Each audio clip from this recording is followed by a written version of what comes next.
Ada yang mengatakan, Pak Saiful Adnan ngomong tiru-tiru Pak Firaus. Apa komentar jenengan, Pak? Ya. Jika rekan-rekan ingin belajar seni lukis, Join Kampus Seni Lukis Painting Explorer. ikuti juga pamerannya. Gabung ke YouTube membership Painting Explorer Channel. Assalamualaikum warahmatullahi wabarakatuh. Waalaikumsalam warahmatullahi. Welcome to Painting Explorer Channel. Rekan-rekan, ini kesempatan yang sungguh luar biasa, sangat-sangat luar biasa, karena saya bersama dua orang maestro sekaligus. Pertama adalah orang yang sudah saya kagumi dan sudah saya baca berkali-kali. Begitu saya membaca sejarah seni rupa Indonesia, pasti bertemu nama beliau, yaitu Ade Firaus. Nah, alhamdulillah saya sudah bersama Pak Firaus, bersama Maestro Ade Firaus, dan di tempat yang istimewa, yaitu di Serambi Firaus di Bandung. Alhamdulillah. Dan ini kesempatan yang luar biasa karena saya bersama maestro yang lain. Enggak bawa, monggo Mbak, silakan. Nggih. Wow. Ya, terima kasih banyak. Nanti kan malah tambah kelihatan nikmatnya. Keluar biasaan yang kedua adalah kesempatan ini adalah kesempatan untuk persiapan pameran tunggal retrospeksi pelukis Saiful Adnan. Siapa yang tidak kenal kaligrafer, maestro kaligrafi Saiful Adnan? Nah, beliau Pak Saiful Adnan. Karena ini dua orang yang sungguh luar biasa ini bertemu. Saya juga ditemani dengan Pak Taufik selaku manajer Dini Art Management yang akan menyelenggarakan pameran tunggal retrospeksi Saiful Adnan di Taman Ismail Marzuki. Dan alhamdulillah saya diminta menulis buku biografi beliau Pak Saiful Adnan dan juga mengkurasi pameran tersebut. Baik, saya akan langsung membuka dengan pertanyaan yang isu-isu selentingan-selentingan. Mungkin pembukaannya tidak enteng-enteng, langsung rodo-rodo pedas ini. Pak Firaus ini. Pak, ini kan persiapan pameran Pak Saiful Adnan itu kok ada yang mengatakan, Pak Saiful Adnan ngomong tiru-tiru Pak Firaus. Apa komentar jenengan, Pak? Ya, tahun-tahun 70-an. Itu kan orang yang tidak tahu arti kreativitas. Gitu ya. Memang saya juga percaya kepada sesuatu itu selalu datang dari sesuatu yang lain. Sesuatu tidak jatuh dari langit, tapi adalah continuity daripada masa lalu, sekarang dan terus berkembang. Dalam perjalanan panjang ini ada yang namanya virus, ada yang namanya Saiful Adnan dan nama-nama yang lain. Itu adalah rentetan yang saling bersambungan terus, begitu. Jadi kita tidak berbicara mengenai satu meniru yang lain. Peniruan yang terjadi itu sebenarnya satu proses daripada pertumbuhan seseorang. Harus dilihat secara positif, bukan sesuatu yang selalu diidentikan kalau sama dengan orang lain itu meniru-niru orang. Saya sangat menghargai proses tumbuh itu sendiri. Cuma memang kalau proses tumbuh itu dibiarkan terus meniru orang lain, itu memang dia tidak cepat mendapatkan dirinya sendiri. Sesuatu itu harus datang dari sesuatu yang lain. Betul. Itulah proses. Itulah kedangsalan manusia itu seperti itu. Saya setuju, dan kita juga melihat bahwa Pak Saiful Adnan itu memiliki perbedaan yang signifikan juga dengan karya Pak Firaus. Baik itu di warna, baik itu di komposisi, baik itu di teksturnya, dan terutama pada bentuk khotnya itu sendiri ya, bentuk huruf Arabnya itu sendiri yang sering disebut sebagai khot Saifuli. Nah, terkait dengan khot Saifuli ini menurut Pak Firaus gimana, Pak? Wah, ini mungkin agak panjang menjelaskan. Saya nggak tahu berapa panjang saya ini. Tapi kita harus bisa mulai dulu. Kenapa tiba-tiba di Indonesia itu muncul suatu gerakan, suatu gaya, yaitu melukis modern dengan sisipan-sisipan kaligrafi, huruf Islami, Arab Islami. Itu saya rasa kembali kepada sekitar 50, 60, 70 tahun yang lalu. Ketika setelah Perang Dunia Kedua, saya rasa Eropa, dan pada waktu itu banyak negara-negara di Afrika, di Asia Tengah dan sebagainya masuk ke Indonesia lepas dari penjajahannya orang-orang asing. Nah, setelah lepas itu mulai mereka berkembang sendiri, dan pada ketika mereka banyak seniman-seniman itu yang berkeliaran pergi ke negara-negara penjajahnya itu. Misalnya kalau negeri dijajah oleh Jerman, dia pergi ke Jerman, Prancis, Belanda, seperti kita.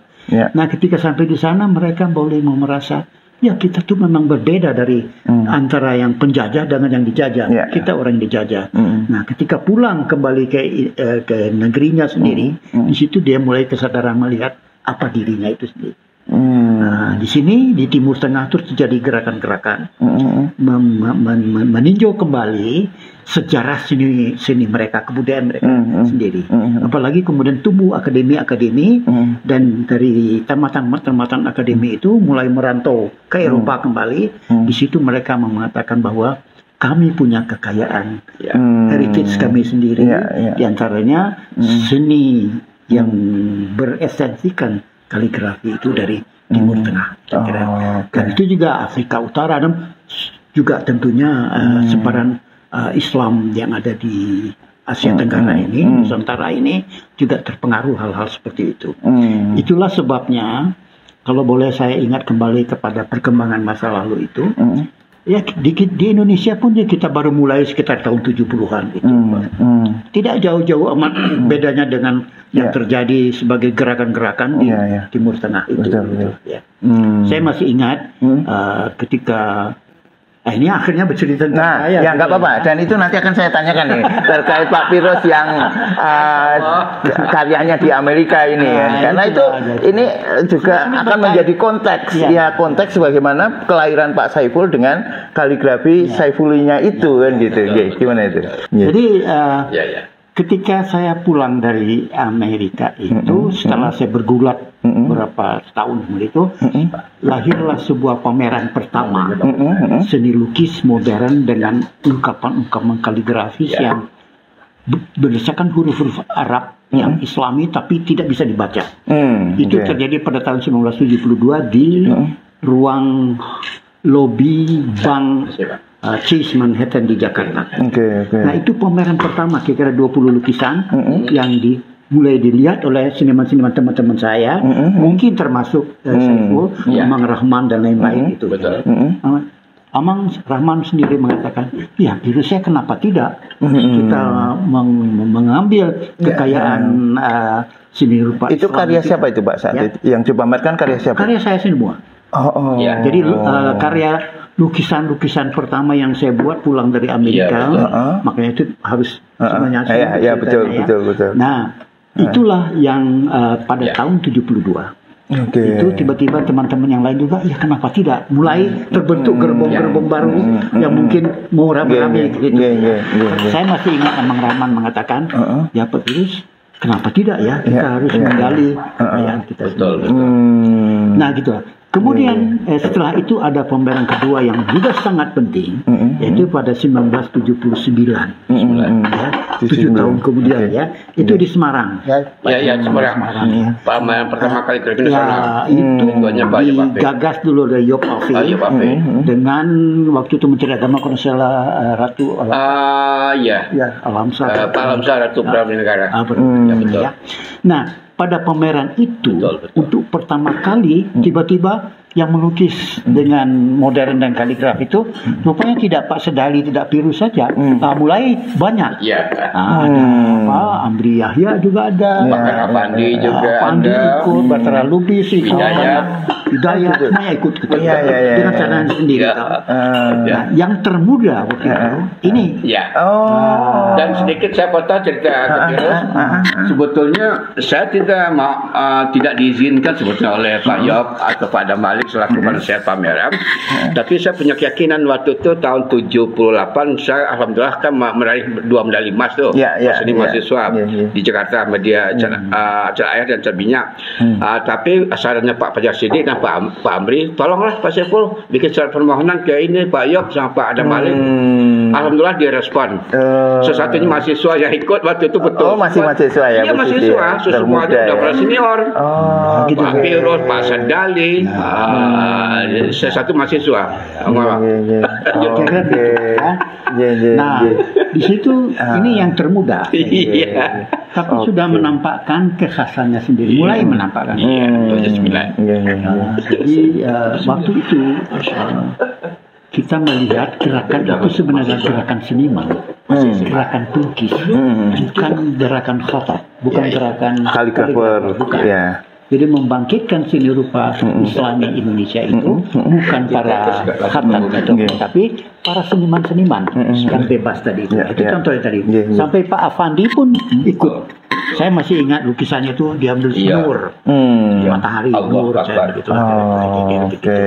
Nah, pameran ini merupakan tonggak mulai ini digemari oleh tidak hanya 1-2 orang tapi sejumlah besar pelukis-pelukis yang ada di Jakarta, di Bandung, dan di Jogja. Itu gerakan. Nah, pada berikutnya setelah 79 itu pada tahun 80 itu ada MPQ di Banda Aceh. Nah, waktu itu saya diminta oleh pemerintah provinsi waktu itu ikut bagaimana membina itu dan memberikan program-program yang baiklah untuk MTQ nasional. Itu kan zamannya Pak Harto itu ya. Nah, pada waktu itulah saya mengembangkan ada beberapa pameran. Pameran meneliti khazanah seni kaligrafi kuno di makam-makam di Aceh. Itu potret fotografi hitam putih 1 meter kali 1 meter banyak sekali. Kedua, masjid-masjidnya. Dan ketiga, karya-karya kaligrafi murni hasil daripada sayembara yang kita laksanakan waktu itu sebelumnya. Dan yang keempat, ini yang paling penting, pameran seni lukis kaligrafi. Di mana ini beliau ini sudah ikut dan sudah ikut. Pak Sdali ikut, Amri ikut dan segala macam. Jadi 4 cabang pameran ini tiba-tiba menggetarkan, memancing kebangkitan daripada seni lukis kaligrafi. Itu sejarahnya seperti itu. Saya kembali sebelum 72 kan tadi pertama kali Pak Pirus tampil dengan kaligrafi yang tidak bisa dibaca itu ya Pak ya. 72 kan itu pulang dari Amerika. Nah, saya sering ini teman-teman ya, sering sekali mendengar cerita kisah itu di sana itu di Amerika maksudnya Pak Pirus itu ditantang oleh dosennya. Ini kalau karyamu seperti ini, saat itu belum kaligrafi katanya, kalau karyamu seperti ini ya tidak akan tampak apa-apa karena ini sama dengan seniman-seniman barat yang lain. Nah, terus akhirnya bergulat Pak Pirus dan akhirnya punya khazanah sendiri dan kembali ke asal Pak Pirus yaitu di Aceh ya Pak ya. Menemukan ini kaligrafi, akhirnya muncullah kaligrafi itu. Benar nggak? Nah, ini saya konfirmasi. Kira-kira seperti itu. Tapi lurus ceritanya seperti ini.